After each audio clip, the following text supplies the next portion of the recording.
Halo, assalamualaikum warahmatullahi wabarakatuh. Selamat datang di channel aku, Ari Priyanti. Kali ini aku nggak membahas review masker murah dulu, karena kali ini aku mau sharing pengalaman aku positif terkena COVID-19. Nah, saat ini aku sedang isolasi mandiri di rumah. Hari ini tepatnya di hari ke-12.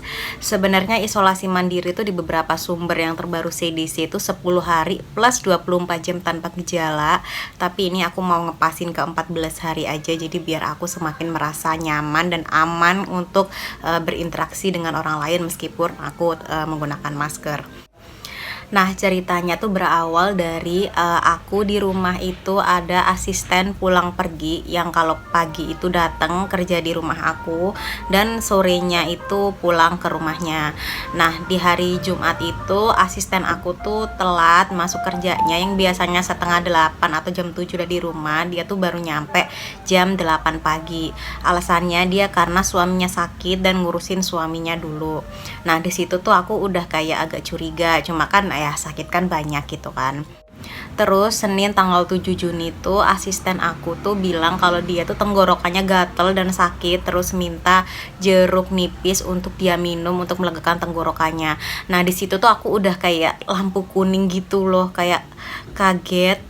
Jumat lalu suaminya udah sakit, terus Senin langsung istrinya itu sakit tenggorokan. Di situ aku udah insecure banget, kayak udah feeling gak enak.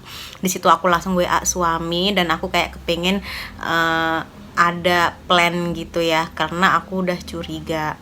Nah, Selasanya besoknya asisten aku tuh nge-WA aku izin nggak masuk karena malam harinya itu dia nggak bisa tidur karena badannya sakit banget, nyeri banget dan lemes, nggak bisa bangun.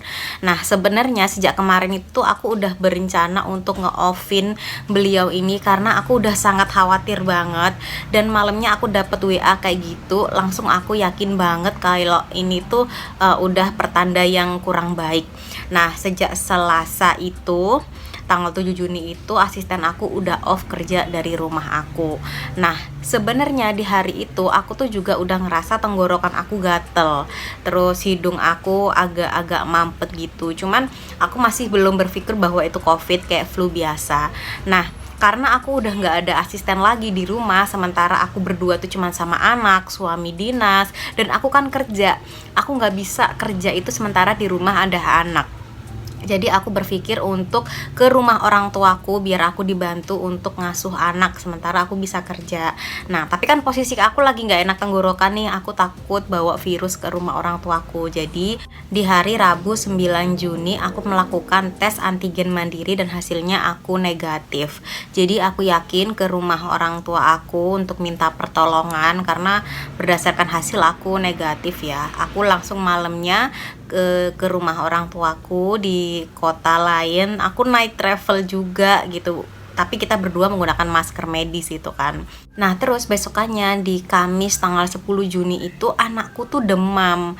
Kayak demam yang dia tuh mual, muntah, gak mau makan sama sekali, maunya cuma minum, terus badannya demam. Aku juga ngasih obat cuma demam aja karena aku pikirnya ini kayaknya masuk angin karena semalam itu kita melakukan perjalanan menggunakan kendaraan umum, yaitu menggunakan travel. Terus anakku masuk angin, jadinya kayak muntah, mual, dan badannya agak demam. Nah, itu berlangsung sekitar 2 hari, Kamis, Jumat. Aku kasih Hufagrip aja, terus dia sembuh. Nah, terus hari Sabtunya tanggal 12 Juni itu aku udah ngerasa nggak enak banget, badan aku kayak yang masuk angin juga.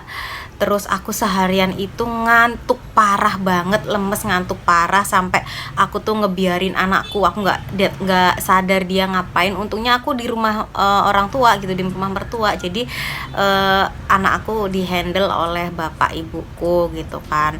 Nah, itu adalah puncak dari gejala aku di hari Sabtu itu. Nah, di hari Seninnya tanggal 14 Juni aku dapat kabar dari asisten aku bahwa suaminya itu positif. Itu tuh kayak aku dapat itu tuh kayak aku kesamber petir di siang hari gitu loh, kayak aku langsung khawatir. Jadi selama ini aku tuh kontak sama orang yang erat dengan orang positif gitu kan. Udah aku nggak mau nunggu lama, aku langsung cari tes antigen terdekat dari rumah aku. Sore harinya aku langsung tes dan ternyata hasil aku positif.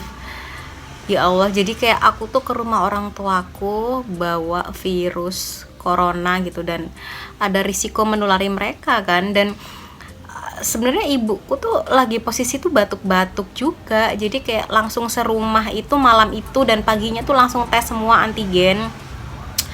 Ibuku positif, PCR-nya juga positif, besoknya aku PCR juga positif, dan in the end semua yang di rumah itu positif, termasuk anak aku yang umur 2 tahun itu, kecuali suami aku gitu. Dan memang kan suami aku sering perjalanan dinas. Nah di sini tuh aku langsung kontak fasilitas kesehatan kantor, terus aku dikirimin obat, kayaknya udah obat paketan COVID gitu, namanya azithromycin kalau nggak salah. Itu aku dapat untuk 5 hari, dan oseltamivirnya aku dapat 5 hari juga. Terus di situ lengkap ada obat batuk, demam, flu sesuai dengan gejala-gejala COVID. Tapi aku nggak konsumsi karena aku nggak ada gejala demam itu lagi, karena demamnya cuma pas hari Sabtu aku ngantuk itu gitu. Nah, terus aku juga pakai suplemen vitamin D, aku pakai Prof D3, pakai Zegavit juga. Terus pakai obat-obatan herbal juga, pakai habatus sauda, pakai kusnul hindi. Terus juga aku pakai CDR, setiap hari minum air kelapa gitu. Dan untungnya memang rezeki kami untuk dibantu oleh teman-teman dan kerabat yang mengirimkan konsumsi di rumah kami, karena kami nggak ada yang masak, semua di sini kondisi tidak fit, dan yang kerja di sini pun juga positif gitu. Jadi alhamdulillah banget, kami banyak yang bantuin gitu. Nah buat teman-teman, aku mau ngasih tahu bahwa kalau ada kesempatan vaksin, itu adalah vaksin, nggak boleh disia-siakan. Segini aku tuh udah vaksin, udah lulus sejak bulan Mei, bulan lalu. Aku masih bisa kena dan aku positif, dan aku mengalami gejalanya, dan aku menularkan ke orang lain gitu. Jadi kalau ada kesempatan vaksin, segera diambil. Meskipun sudah vaksin pun tetap melakukan prokes. Jangan lupa pilih masker yang sesuai. Lihat review aku di video sebelumnya. Terus ya, aku agak nggak ngerti sama orang yang menolak tes, karena artinya mereka ketemu dengan orang lain tanpa mereka sadari akan menularkan gitu. Jadi kalau misalkan ada tanda-tanda dan kita juga habis kontak, akan lebih baik langsung dites biar kita segera isoman dan tidak menularkan ke orang lain. Nah ini aku tinggal 2 hari lagi isoman. Setelah isoman aku akan berhenti semua vitamin-vitaminnya, karena lebih baik kita akan makan sehat, buah, sayur, karbohidrat, protein dengan gizi yang cukup dan alami. Oke, itu dia share pengalaman dari aku. Semoga kita selalu dilindungi oleh Allah Subhanahu wa Ta'ala, kita selalu sehat, keluarga kita selalu sehat, dan kita diberikan jalan pikiran yang jernih bagaimana untuk menghadapi situasi yang seperti ini. Oke, jangan lupa 5M, protokol kesehatan tetap jalan. Sampai jumpa di video aku yang selanjutnya. Dadah. Jangan lupa subscribe dan aktifkan notifikasi biar nggak ketinggalan videoku yang lain. Terima kasih.